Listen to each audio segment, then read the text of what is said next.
Insisto.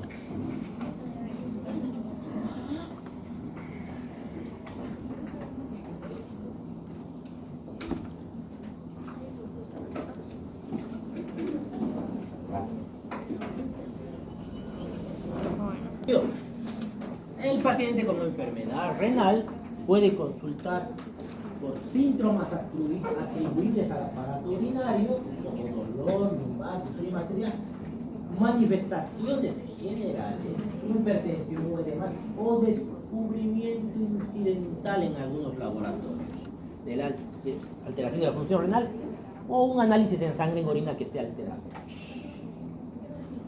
Síndromes atribuibles al aparato urinario. Dolor lumbar. Dolor lumbar. ¿Será de causa nefrológica? Sí. ¿Qué situación puede provocar dolor? Cólico, ¿qué más? ¿Más común que cólico?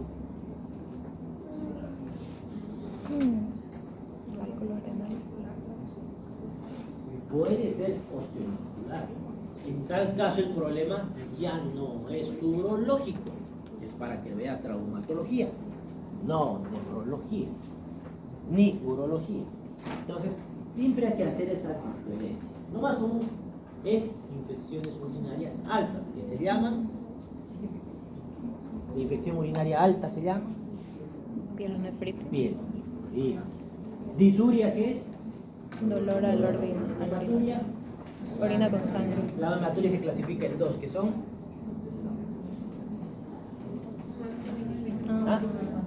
macroscópica y microscópica. Manifestaciones generales. A veces se encuentran los pacientes hipertensión arterial y edemas y nos mandan a nefrología. ¿Por qué? ¿Qué tiene que ver la hipertensión con el riñón? Entonces piensan que hay una alteración del sistema renina y angiotensina aldosterona. Cuando el riñón está dañado de forma irreversible, ¿qué pasa con este sistema? Ese riñón ya no funciona. El paciente dializa incluso. ¿Qué pasa con el sistema renina y angiotensina aldosterona? Tiene hiperrenina. Está elevada de forma constante la renina, lo cual produce ¿qué? Hipertensión. Entonces, estamos diciendo que todos los pacientes con enfermedad renal crónica son hipertensos. Y edema. ¿Y el edema por qué se puede producir en un paciente renal? Hay que ver el edema con el riñón. Tenemos dos problemas. Uno es la retención hidrosalina, que es causa de la aldosterona. Y el otro problema es pérdida de proteínas. Ya, entonces tenemos tres. La pérdida de proteínas. ¿Qué más? El otro. Si no orino, ¿qué le va a pasar a ese líquido? Se acumula. Aumentar mi presión hidrostática y por tanto voy a tener. Y casualmente he encontrado un examen de orina con alguna alteración. Función renal, ¿cuál sería? Alteración de la función renal, ¿a qué se refiere? ¿Qué han encontrado en el laboratorio? Eso. El análisis de orina debe considerarse como una biopsia renal líquida. Entonces, siempre que veamos alteración renal, tenemos que pedir sí o sí un examen de orina. Y si lo pedimos, ¿qué significa? Que tienes que saber leer a la perfección el examen de orina. Así como el hemograma se supone que saben leer a la perfección, desde hoy día van a aprender a leer a la perfección el examen general de orina. Todos mis estudiantes de práctica ya tienen tarea, ¿no? Si no les he dicho, pues lo estoy diciendo ahora. Tienen que leer interpretación del examen de orina. ¿Qué tengo que leer en el examen de orina? Los distritos, que hay bacterias, leucocitos, piocitos, qué cosa significa, cuántos son sus rangos normales, etc. Enfoque proactivo en nefrología. Voy a tener dos situaciones. Puedo ver al paciente en consulta ambulatoria o puedo ver al paciente hospitalizado. Lo que ustedes están haciendo ahora es paciente hospitalizado, la mayoría de las veces. Tal vez algún grupo esté en consulta externa, pero creo que la mayoría están viendo pacientes internados, ya sea en emergencias, en medicina interna, en cirugía, no sé en qué áreas están. están exactamente. Entonces ahí jerarquizar el análisis de orina y aplicar medidas de nefroprotección. ¿Qué son medidas de nefroprotección? Cosas que eviten que empeore el riñón, como disminuir la sal en la dieta para bajar la presión arterial. ¿Qué más? El consumo de líquidos, se verá si necesita más, menos líquidos, eliminar algunos medicamentos que pueden dañar el riñón. ¿Quiénes pueden dañar el riñón, por ejemplo? Los aires, antibióticos. ¿Qué familia de antibióticos son nefrotóxicos? Como antibióticos. ¿Cuál?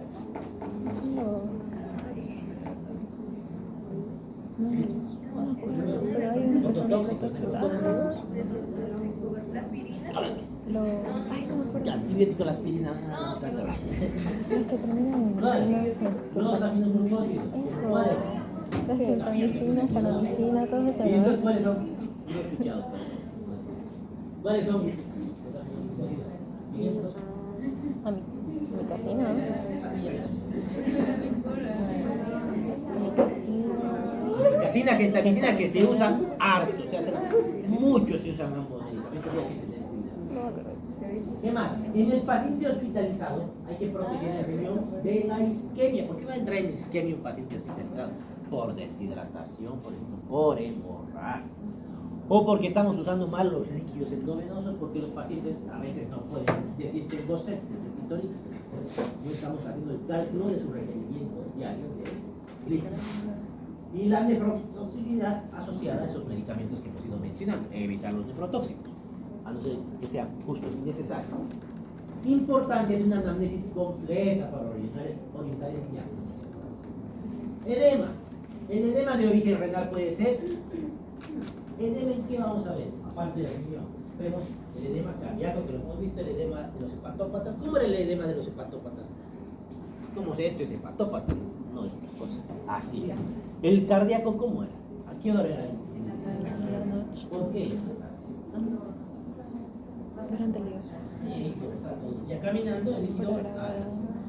En cambio, en el renal nos vamos a encontrar un edema matinal. En la mañana está el edema, más que todo en párpados, en lugares donde hay la capa de piel muy delgada. Ahí tenemos matinal, periorbitario y blando, es un edema blando. Común en el síndrome nefrítico por aumento de la permeabilidad capilar. Síndrome nefrítico y nefrótico. ¿Qué era el síndrome nefrítico y el nefrótico? Vamos a iniciar por el más fácil. El nefrótico, ¿qué tenía? Proteinuria. ¿Qué proteinuria hay? Hiperuremia hay. ¿Y el síndrome nefrítico qué había? Hipertensión. Hay hematuria, porque hay un daño del glomérulo. ¿Qué hay también? Hipertensión. Hipertensión. Y hay también edemas. Eso. Entonces, anasarca, piel blanca, temperatura normal asociada a hipoproteinemia, hay que pensar en síndrome nefrótico. Síndrome nefrótico, edema blando, simétrico, hipovolemia arterial efectiva, hiperaldosteronismo secundario y retención hidrosalina. A ver, ¿qué es? ¿Qué significa hipovolemia arterial efectiva? ¿A qué nos referimos? Hipovolemia arterial. ¿Ah? Está llegando poca sangre a ese glomérulo. Por algún motivo está llegando. Vaya, ¿por qué creen en el nefrótico? Si tengo proteinuria. Tengo proteinuria. Si tengo proteinuria, ¿qué más hay? ¿Qué le pasa al líquido de la proteinuria? Voy a hacer hipoalbuminemia. Si tengo hipoalbuminemia, el líquido. ¿Y qué va a pasar con el líquido intravascular? Disminuye. Y si disminuye, voy a tener una hipovolemia arterial efectiva. Entonces, está llegando poca sangre ¿a quién? ¿A la arteriola cuál? ¿Aferente o eferente? Aferente. Eferente. Luego, esto me va a llevar a que se active el eje renina angiotensina aldosterona. La aldosterona me va a provocar un hiperaldosteronismo secundario a esto, lo cual me va a provocar retención hidrosalina con más edema. En la insuficiencia renal crónica, voy a tener un edema generalizado por hipervolemia. Pero hay aquí, ¿por qué entraría en hipervolemia? Tengo disminución del filtrado glomerular con retención hidrosalina. Entonces, ¿qué significa eso? que está dañado el glomérulo, y el glomérulo ¿para qué sirve? Entonces, no puedo filtrar, no estoy pudiendo eliminar la orina. Si no puedo eliminar orina, empiezo a acumular volumen, aumenta mi presión hidrostática. Y también van a aparecer aquí lesiones de rascado por prurito y tinte amarillento de la piel. ¿Por qué? Porque la uremia es un tóxico, y al ser un tóxico altera algunas cosas, como los corpúsculos de Pacini y de Krause, me va a provocar intenso prurito. Y el color amarillento de la piel es por acumulación de sustancias cromófilas. Dolor lumbar, concepto fundamental, motivo frecuente de consulta. Esto no vayan a cometer el error, porque el nefrólogo me muestra cada vez reniega, porque me mandan lumbalgias a nefrología, a tercer nivel. Me duele la espalda, y revisan y no tiene nada más que una contractura muscular, no tiene nada que ver el nefrólogo ahí, perder el tiempo al nefrólogo y al paciente. Asegúrense que el problema sea renal, porque la mayoría de las veces el problema no es renal, es músculo esquelético. Diagnóstico diferencial, esencial distinguir entre causas renales genuinas y patología osteomuscular. Por algún motivo está repetido, pero no importa, no se fijen en ese detalle. Y todo está repetido por algún motivo. Clasificación del dolor lumbar. ¿Cómo vamos a clasificar? Criterio temporal, puede ser agudo, puede ser crónico. Agudo, que me está doliendo hace muy poco tiempo. Crónico, que ya voy con ese dolor bastante tiempo. Dolor tipo cólico. ¿Qué es el dolor tipo cólico? Aparece repentinamente. Viene y va bien. ¿Y por qué sucedía esto? Víscera hueca. ¿Qué víscera hueca se está entendiendo? Causa de cólico renal, ¿cuál es? El ureter. ¿Ah? Ureter. Obstrucción. ¿Por qué? ¿Qué puede estar obstruyendo? Un cálculo. Sale un cálculo y ahí obstruye. Si obstruye, no está saliendo la orina. ¿Qué va a pasar con esa vía biliar? Ese uréter, por ejemplo, si se obstruye el uréter, se va a distender, entonces va a tener el dolor cólico. Y sumado a eso, ¿qué va a querer hacer el uréter para desobstruirse? Hacer contractura. Entonces, voy a tener todo lo que me da el dolor tipo cólico. ¿Qué más? Va a ser un carácter fluctuante, altamente subjetivo de litiasis urinaria. Y para pensar en litiasis urinaria, no es suficiente solamente el dolor tipo cólico. ¿Qué más tendría que fijarme en ese paciente? Disuria no suelen tener mucho. Puede ser, pero no es tan frecuente. Más frecuente es la hematuria. ¿Y la hematuria dónde la debería buscar? Si no se ve, ¿dónde la busco? En el examen de orina. ¿Cuánto es normal de eritrocitos por campo en una orina? Menos de 10. De 2 a 4 es normal, menos de 10 se considera normal. ¿Qué tengo que fijarme en la anamnesis? Porque puedo tener un falso positivo en mujeres. Eso, preguntar si la paciente está. ¿Qué más? Dolor tipo gravativo, instalación progresiva, intensidad variable asociado a procesos expansivos como tumores, poliquistosis o hidronefrosis. En este caso, si hay un tumor que está creciendo, ¿dolerá un tumor en el riñón o no dolerá? No duele. ¿Hasta qué? ¿Sucede qué sucede? Hasta que empieza a distenderse, ¿qué? Porque el riñón no duele. La cápsula renal se empieza a distender y ahí recién comienza a doler. Y ha pasado un buen tiempo para eso, hasta metástasis. Poliquistosis renal es una enfermedad hereditaria donde se van formando quistes que van reemplazando al tejido renal normal. ¿Qué es un quiste? Quiste. Un tumor. ¿Qué es? Una cápsula con ¿qué tiene en su interior? Grasa. Bueno, ahí también se va haciendo. Pero normalmente ¿qué hay? Hay contenido líquido. Entonces se va reemplazando el tejido renal. Pero ¿qué pasa si voy reemplazando el mineral y un quiste y el otro y otro y otro y ya vale? ¿Qué creen que va a pasar con el tejido renal? Se va a destruir, se va a reemplazar. Y si no tengo tejido renal, ¿qué me va a pasar? ¿Qué hay en el tejido renal? Glomérulo. ¿Qué es el glomérulo renal? Es la unidad. Si no tengo glomérulos, no va a funcionar el riñón. Entonces, estos pacientes casi siempre terminan en diálisis. O hidronefrosis. ¿Qué será hidronefrosis? Hidro, ¿qué es? Agua. Nefrosis. Ya, eso es una. cuando el riñón está lleno de agua. ¿De qué agua estamos hablando? Está hinchado de agua, de orina. ¿Por qué se puede llenar de orina y basta inflarse? Porque está obstruido. Exactamente, en casos de obstrucción, más como cálculos renales. Características clínicas orientadoras. Distinguimos el dolor agudo y dolor crónico. Dolor agudo, infarto renal. ¿Qué sería el infarto renal? Que no le llega sangre. ¿Por qué puede pasar esto? Enfermedad vascular periférica, aneurismas de aorta, endocarditis bacteriana. ¿Y la endocarditis qué tiene que ver con un infarto? ¿Cuál es una de las complicaciones de la endocarditis bacteriana? De la endocarditis bacteriana, estenosis de la válvula, pero ¿y eso qué tiene que ver con las calcificaciones? Y las calcificaciones pueden hacer embolismo. No sé. ¿Por qué? ¿Qué hace una endocarditis infecciosa? ¿Qué está sucediendo en esa válvula? Se calcifica. ¿Qué está creciendo en la válvula? Los tejidos arteriales. Pero ¿y qué crece en la válvula? Las vegetaciones. Y empiezan a liberarse de pedacitos. Que son los émbolos sépticos, ¿no? Esos émbolos sépticos pueden obstruir mis arterias renales, provocar un infarto. Pielonefritis aguda. ¿Qué era la pielonefritis aguda? Infección urinaria de aire. Entonces ahí, ¿cómo me voy a dar cuenta? A ver, nos vamos a adelantar un poco para que sea más fácil todavía la próxima clase. Las infecciones urinarias se clasifican en altas y bajas. Las bajas son de la vejiga, ¿qué más? Y la alta, la pielonefritis. ¿Cómo me voy a dar cuenta clínicamente? Si la infección urinaria es baja, voy a tener disuria, polaquiuria, tenesmo vesical. Si la infección urinaria es alta, voy a tener fiebre y malestar general. En la infección urinaria baja no hay fiebre, no hay malestar general.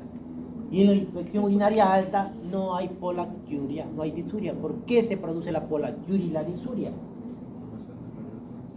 Por inflamación de quién? De la uretra. La uretra y del trígono vesical. Eso están abajo. Entonces, eso hay que hacer para diferenciar. Pregunta de examen la diferenciación, ¿no? ¿Qué más? Si el dolor es crónico, puede ser por un tumor renal que está creciendo y aquí puedo tener incluso hematuria y se puede sentir la masa en algunas situaciones en el examen físico. Patología quística, dolor intermitente con episodios de hematuria por rotura de los quistes. Doctor, en la infección del tracto urinario inferior, ¿por qué no da fiebre? Porque no trae alteración sistémica, es más localizada, no llega a generalizarse. Ahora, lo que dice la literatura hay que interpretar, porque ¿por dónde llegan las infecciones urinarias altas? ¿Por qué puedo tener pielonefritis? Para que yo tenga una pielonefritis, tengo que tener algún lugar de donde haya llegado la bacteria. ¿Cómo cuáles? ¿Pero por dónde ha llegado la bacteria? Porque se la han comido, no creo que llegue al riñón. Puede ser una... Porque la infección está en otro lado por vía hematógena. ¿Por qué más? Vía linfática de algún otro lado. ¿Por qué más un lugar? Una inferior que sube. Entonces, según yo, cuando hay una infección urinaria baja, puede llegar a complicarse con una pielonefritis. Pero en la literatura menciona que la fiebre no se ve en la infección urinaria alta porque no es una enfermedad sistémica. Es como que tenga una infección en la mano, no me va a provocar fiebre. Está localizada de momento, por eso es el motivo. ¿Qué más? Dolor lumbar, signos acompañantes y exploración. Contractura de músculos paravertebrales. Y a eso le llamamos posición o actitud antálgica. ¿Qué significa actitud antálgica o antiálgica, que son lo mismo? Una posición en la que no siento dolor. Son posiciones que me van a evitar el dolor, etc. Cualquiera que sea la posición, según qué es lo que me duela. En este caso, ¿dónde está el riñón? Está en la fosa renal. Y alrededor, ¿qué tenemos? Tenemos el psoas, los músculos de la región lumbar, y suelen hacer contractura para compensar ese dolor. Y el paciente hace una escoliosis. ¿Qué es escoliosis? Desviación de la masa. Y aquí veo compromiso del psoas. Puede irritarse el psoas también. Al irritarse el psoas, va a haber una retracción del muslo que va a provocar abducción y rotación externa, el signo del psoas. En realidad, ¿cómo se hace esta maniobra? En el examen físico le pido al paciente que levante la pierna y le empujo el muslo. Empujo el muslo para que baje de golpe. Empujo de golpe sin avisar. Y eso va a provocar que el psoas se irrite y va a hacer una abducción y rotación inmediata. Ese es el signo del psoas. ¿Qué más? Dolor que aumenta estando de pie y disminuye en el decúbito nos hace sospechar en tosis renal. ¿Qué será tosis renal? ¿Tosis qué es? ¿Recuerdan en cuál momento tosis? ¿Qué era? Tosis renal.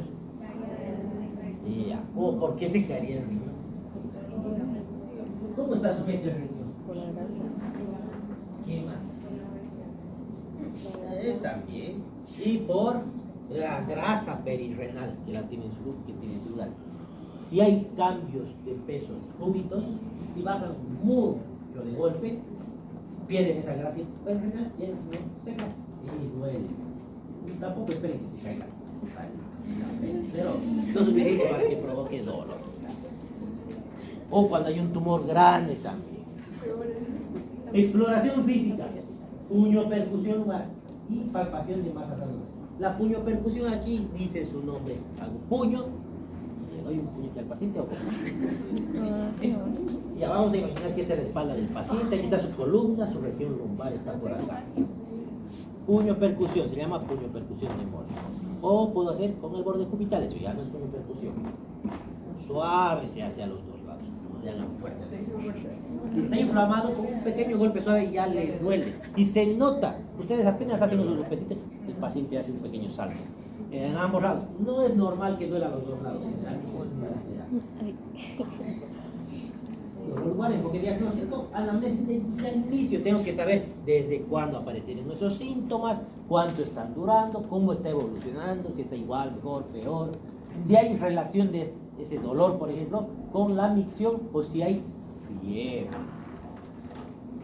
Al examen físico vamos a localizar el dolor, hay que buscar masas, evaluar compromiso sistémico. Cuando hablamos de compromiso sistémico, ¿a qué nos referimos? A fiebre, astenia, dinamia, incluso puede haber hipertensión.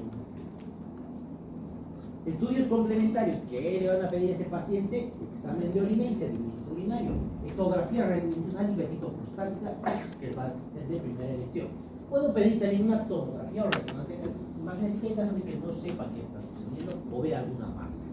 Y permite diferenciar la lumbalgia mecánica de la patología renal o urológica. De estos, por ejemplo, si yo tengo un cálculo renal, ¿cuál prefieren solicitar, ecografía o tomografía? En tomografía se ve mucho mejor, pero en la ecografía nos va a dar muchos más datos. Me acuerdo hace unos 3 años más o menos tomé un examen de medicina interna y me hicieron drama de una pregunta. Una persona en especial que se quejaba a todo el mundo, creo. La pregunta era bien sencilla. Paciente de sexo femenino en su 3 meses de embarazo, creo, viene por la clínica del cólico. ¿Qué estudio es el principal? ¿Cuál pediría primero? Inciso A, radiografía lumbar. Inciso B, ecografía. Inciso C, tomografía. Inciso D, ninguno de los anteriores. Algo así era la pregunta. Y le pusieron, ¿qué le pondrían ustedes? Le pusieron tomografía y discutían qué era lo mejor, que se podía ver mejor. Se podrá ver mejor, pero ¿qué decía en la pregunta? Sexo femenino en su embarazo. En embarazo se puede hacer tomografía. Bueno, después se puede. No se debería. No debería, ¿sabes? Que se hace.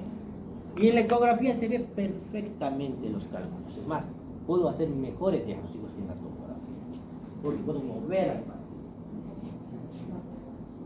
Cólico renoureteral. Características clínicas del cólico renoureteral: dolor lumbar de inicio súbito, que cae el cálculo y ahí comienza el problema. Intensidad fluctuante del dolor o cólico. ¿Hacia dónde irradia ese dolor? Es importante. Hacia el flanco, hacia la fosa ilíaca, hacia los genitales, incluso a la carne interna del músculo. ¿Qué síntomas acompañantes hay del cólico? Sudoración, náuseas, vómitos y alteraciones gastrointestinales. ¿Por qué era? Se fueron por la inervación simpática. Angustia, inquietud, por lo mismo marcada por la intensidad del dolor. Fisiopatología y causa: dolor originado por dilatación aguda de la vía biliar. ¿Por qué?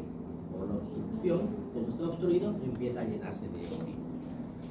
Aumento brusco de la presión intraluminal por impactación del cálculo.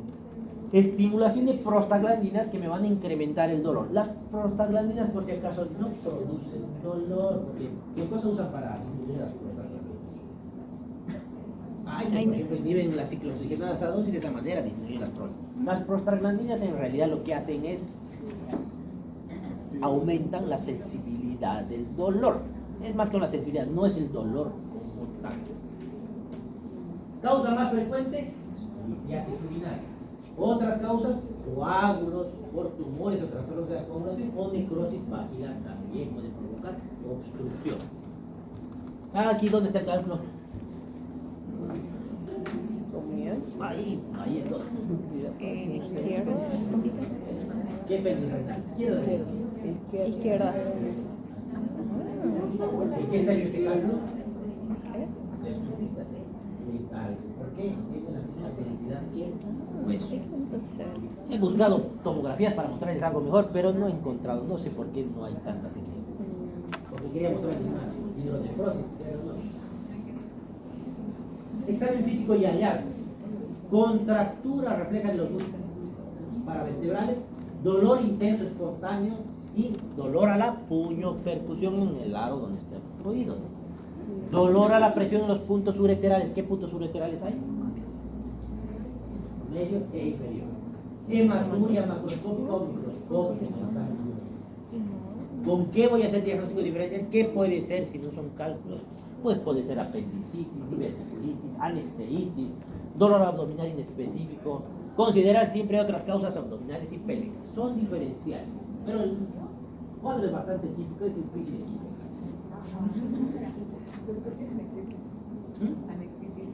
Que hay una inflamación de las trompas de Falopio, eso básicamente, o del ovario, eso.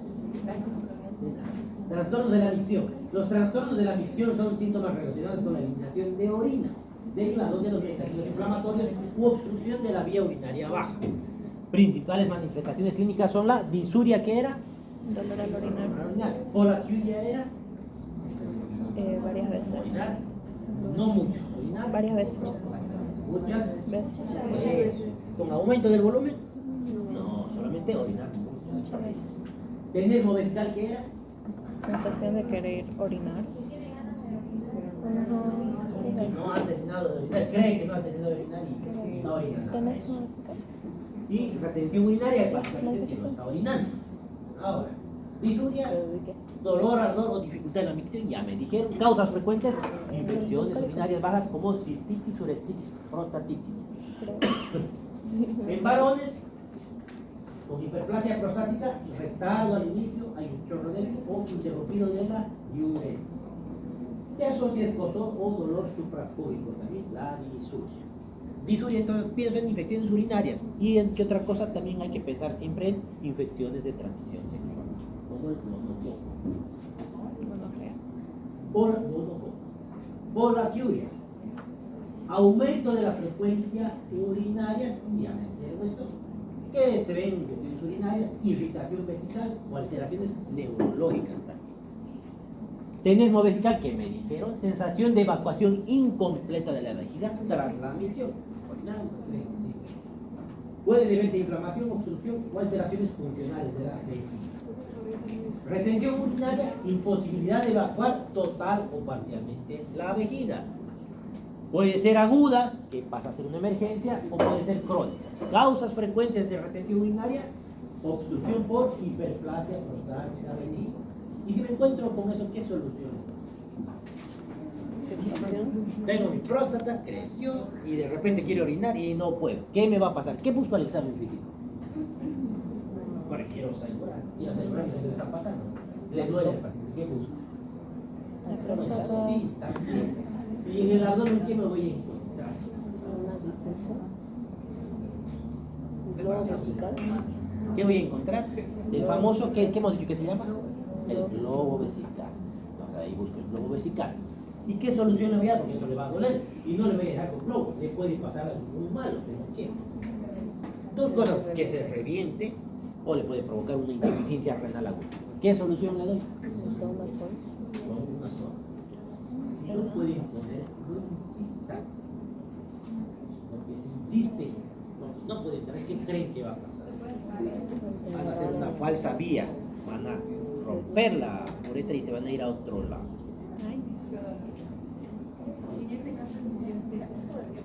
Función. O pueden poner un catéter más delgado o función suprapúbica, debajo de 2 centímetros.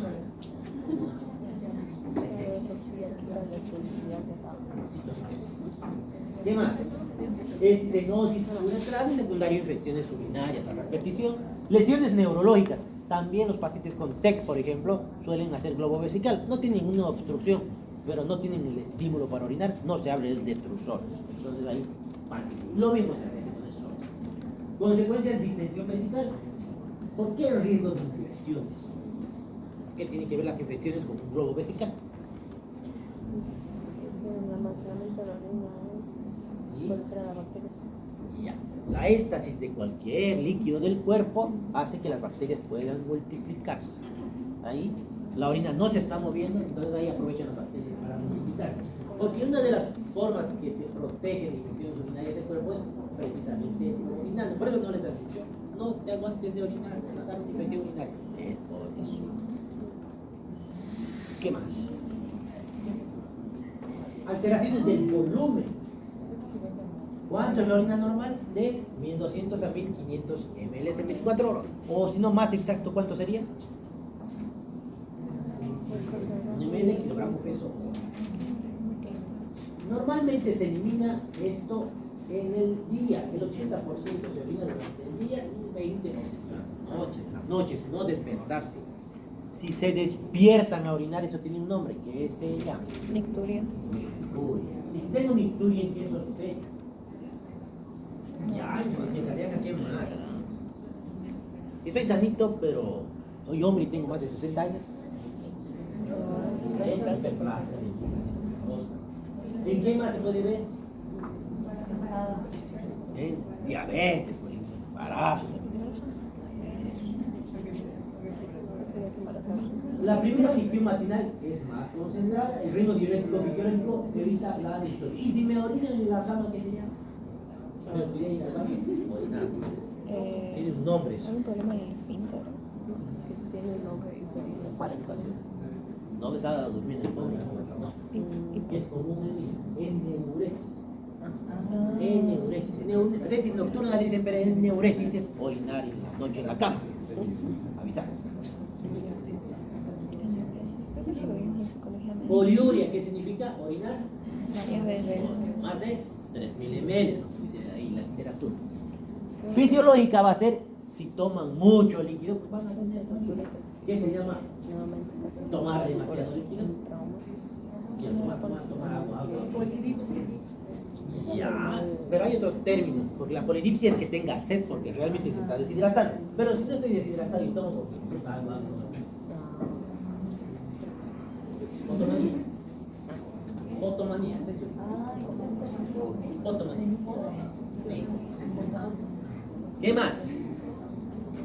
Patológica en insuficiencia renal aguda poliúrica. Pero me dice, insuficiencia renal aguda, no es que el riñón dejó de funcionar.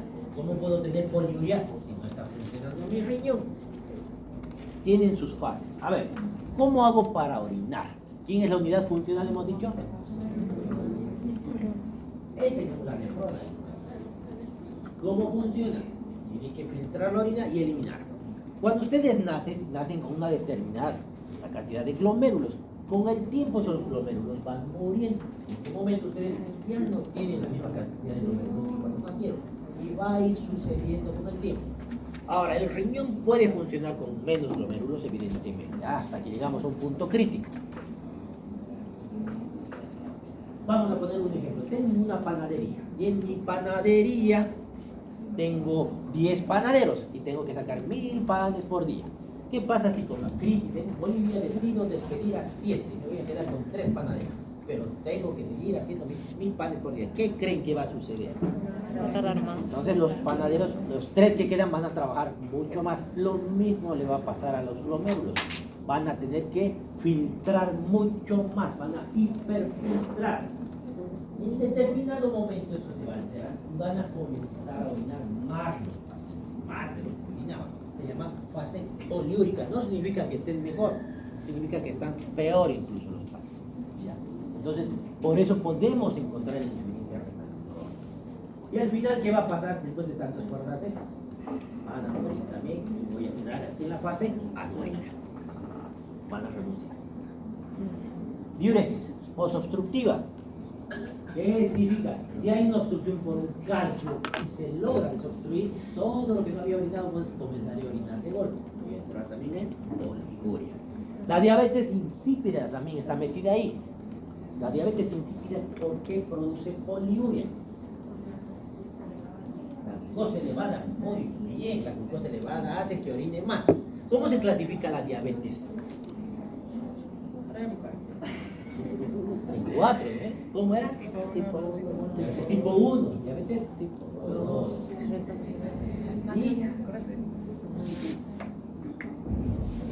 Cuidado con lo que me vayan a responder.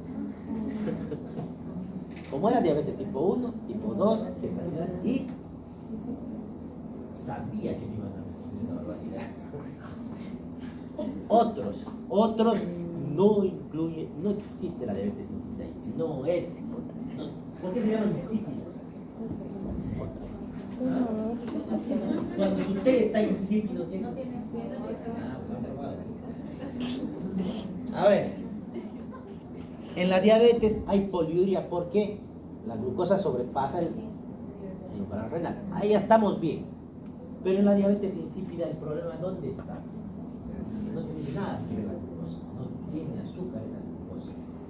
Entonces, ¿por qué orina en la diabetes insípida? Es una alteración de... Ajá, ¿y de quién exactamente? De la ADH.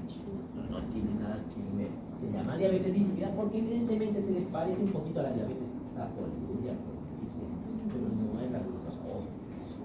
Hay dos tipos. La diabetes insípida puede ser nefrogénica, el problema está en el riñón, ¿qué tiene que ver con la ADH? O el problema es neurológico, que es algo menos ADH. Patología extrarrenal, diabetes mellitus, como me dijeron, infusión de mannitol o cloruro de sodio, ahí está mal, cloruro de sodio al 3%, si no van a pensar que la solución fisiológica hace lo mismo. El mannitol y el cloruro de sodio al 3%, no al 0,9, al 0%, 9 es fisiológico. Estas dos soluciones tienen una característica en común. ¿Cómo se clasifican las soluciones cristalinoides? Hipotónica. 3. Las Hipotónica. isotónicas. Hipertónica, hipotónica. ¿Por qué se llaman isotónicas? Tiene la misma cantidad de soluto y solvente también.